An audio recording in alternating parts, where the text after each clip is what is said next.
बिस्मिल्लाहिर्रहमानिर्रहीम। अस्सलाम वालेकुम नाजरीन, मैं हूं जमशेद अंसारी। नाजरीन, आज 17 जून 2021 है और नाजरीन, अबू दाऊद और तिरमिज़ी शरीफ की अहादीस में तफसील के साथ ज़िक्र मौजूद है कि दो ऐसे गुनाह हैं जिनकी सज़ा अल्लाह पाक आखरत में तो देते ही हैं, लेकिन उन दो गुनाहों की सज़ा इस दुनिया में भी दी जाती है। नाजरीन, अहादीस के अल्फाज ये हैं कि आखरत के अज़ाब अज़ीम के अलावा दुनिया में भी सज़ा मिलती है। तो नाजरीन, वो दो गुनाह कौन से हैं? पहला गुनाह है जुल्म करना, यानी किसी भी इंसान पे जुल्म करना, और जुल्म की कई शक्लें और कई सूरतें हो सकती हैं। वो अलग तफसील का मुतकाज़ी है, किसी और वीडियो में उस पर बात करेंगे। लेकिन किसी भी इंसान पे जुल्म करने वाले को अल्लाह ताला आखिरत में तो सज़ा देते ही हैं, लेकिन दुनिया में भी उसे सज़ा दी जाती है। आखिरत के अज़ाब अज़ीम के अलावा, अज़ाब अलीम के अलावा दुनिया में भी सज़ा दी जाती है।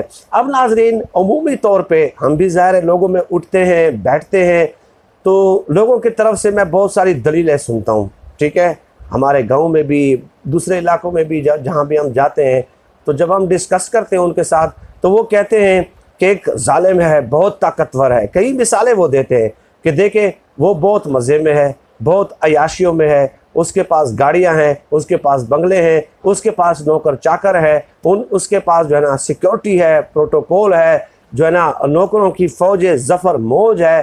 ठीक है, तो उसे तो कुछ नहीं हो रहा, वो जुल्म पे जुल्म किए जा रहा है। ठीक है, तो वो इस तरह की दलीलें जो है हमारी दी जाती हैं कि फ़लाँ बंदा है, इतना अमीर है, इतना बासर है, इतना रसूख वाला है, गरीबों की ज़मीनों पे कब्ज़ा किया है, लेकिन उसे सज़ा आज तक तो नहीं मिली।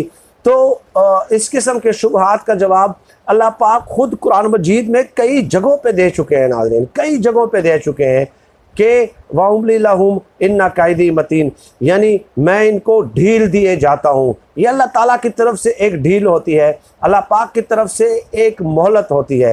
लेकिन अल्लाह पाक ये भी फरमाते हैं कि इन्ना बत्शा रब्बिकुम लशदीद, कि मेरी जो पकड़ है वो बहुत सख्त है, बहुत ज़्यादा सख्त है। और दर्जनों आयात में अल्लाह पाक ने इन ज़ालिमों को ढील देने और मोहलत देने के बारे में कुरान मजीद की आयात नाजिल हुई हैं कुरान मजीद में। ठीक है, तो डेफिनेटली यह ताला की तरफ से एक डील है, लेकिन उसके बावजूद भी अगर वो बाज नहीं आते तो ज़रूर बिल ज़रूर दुनिया में उनकी पकड़ होती है। अब पकड़ की दो सूरतें हैं नाज़रीन। एक सूरत तो यह है कि इंसानों के इल्म में बराह रास्त आ जाता है, आपके इल्म में बराह रास्त आ जाता है कि फ़लाँ ज़ालिम की ये पकड़ हो गई और उस पर ये जो है ना उसको ये सज़ा दी गई है, ये अज़ाब जो है ना ज़ाहिरी तौर पे उसके ऊपर नाजिल हुए हैं। तो एक सूरत तो ये हो सकती है कि आपके इल्म में आ जाए। दूसरी सूरत ये होती है कि आपके इल्म में ना आए, बल्कि ख़ुद ही वो अंदर से ही जलता और कुड़ता रहे और सज़ा को महसूस करता रहे। ये दोनों सूरतें हो सकती हैं। जो भी है, अल्लाह पाक का वादा है। ठीक है, तो डेफिनेटली उसकी दुनिया में पकड़ होती ज़रूर बिल ज़रूर है।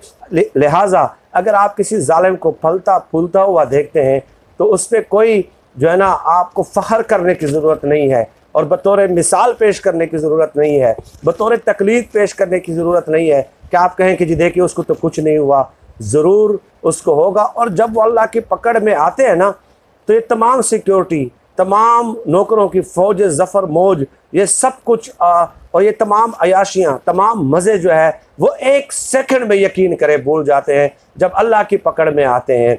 तो डेफिनेटली ये एक हदीस थी जुल्म के बारे में। अल्लाह पाक हम सब को जुल्म करने से महफूज रखे, आमीन या रब्बिल आलमीन। और दूसरा नाज़रीन, दूसरा जो शख्स है जो दुनिया में भी अज़ाब का मुस्तहिक होता है, वो है रिश्तेदारों के हकूक़ की हक तलफ़ी करने वाला। ठीक है, अब रिश्तेदार कई किस्म के होते हैं नाज़रीन। वालिदैन होते हैं, और इसके अलावा आपके बहन भाई होते हैं, इसके अलावा बीवी है, बच्चे हैं, और उसके बाद और दीगर करीबी रिश्तेदार हैं। इन सब के आपके ऊपर हुकूक हैं और उनके ऊपर भी आपके हुकूक हैं। तो इस्लाम ने, शरीयत ने जो जायज़ इनके हुकूक मुतय्यन किए हैं, क्या आप उसमें कहीं गफलत और तसाहुल से काम तो नहीं ले रहे? क्या आप उनके वो शरीयत के मुताबिक जो जायज़ हदूद हैं, हुकूक हैं उनके, क्या आप वो पूरे कर रहे हैं या नहीं कर रहे। अगर उसमें आप तसाहुल और गफलत से काम लेते हैं तो वो शख्स भी आखिरत के अजाब के अलावा इस दुनिया में भी सज़ा का मुस्तहिक होता है और अल्लाह ताला उसे दुनिया में ही इस गुनाह की सज़ा देते हैं। ठीक है, लिहाजा इस बात का भी बहुत ख्याल रखना है कि वालिदैन के हुकूक का ख्याल, भाइयों के हुकूक का ख्याल, बहनों के हुकूक का ख्याल, बीवी के हुकूक का ख्याल, बीवी के ऊपर शोहर के हुकूक का ख्याल, बच्चों के हुकूक का ख्याल, इसके अलावा दीगर रिश्तेदारों के हुकूक का ख्याल। अगर आपने इनके साथ कता ताल्लुक़ किया है, ठीक है, और अगर नाजायज़ तरीके से किया और नाहक तरीके से किया है, ठीक है, तो उसकी भी आपसे बास पुरस की जाएगी उस दिन भी और इस दुनिया में भी आप सज़ा के मुस्तहिक होंगे। अब रिश्तेदारों के हुकूक के हवाले से तो अब वालिदैन के अलग हुकूक हैं, बहन भाइयों के अलग हुकूक हैं, तो वक्तन फ़वक्तन वो भी मुख्तलिफ़ वीडियोज़ में मैं आपके साथ डिस्कस करता रहता हूँ और उसके बारे में भी अहादीस जो है मैं आप लोगों की खिदमत में पेश कर चुका हूँ कि वालिदैन के नाफरमान के लिए हुज़ूर सल्लल्लाहु अलैहि वसल्लम ने किस कदर बद्दुआ फरमाई है। ठीक है, तो ये हुकूक होते हैं एक दूसरे के ऊपर जो कि पूरे करने ज़रूरी होते हैं। और परसों की वीडियो में भी मैं गुजारिश कर चुका हूँ कि जब आप सदक़ात, खैरात और ज़कात देते हैं, लोगों की माली इमदाद करते हैं, तो उसमें सबसे ज़्यादा मुस्तहिक, पहले नंबर पर मुस्तहिक आपके गरीब और मुस्तहिक रिश्तेदार होते हैं।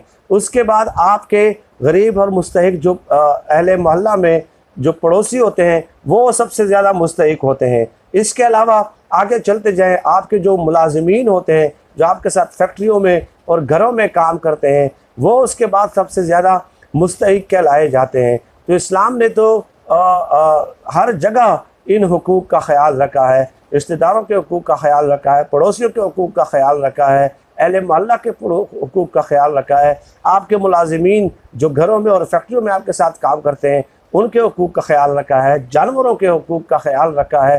तो इन तमाम हुकूक का पूरा करना जो है हद्दुल वसा पूरा करना ज़रूरी है। एक हदीस पाक में आता है ना कि तुम में से हर शख्स हुक्मरान है और उससे उसकी रियाया के बारे में पूछा जाएगा। यानी आप अपने ख़ानदान के बड़े हैं, कफ़ील हैं, तो आप उनके हुक्मरान हैं, आपसे उनके हुकूक के बारे में पूछा जाएगा कि किस हद तक आपने पूरे किए हैं और उनसे आपके हुकूक के बारे में पूछा जाएगा। तो अल्लाह पाक जो है हमें इस्लाम की सही समझ अता फरमाए और समझ के साथ साथ हमें जितना भी इल्म है उस पे सही मानों में इन अ ट्रू सेंस अमल करने की तौफीक अता फरमाए।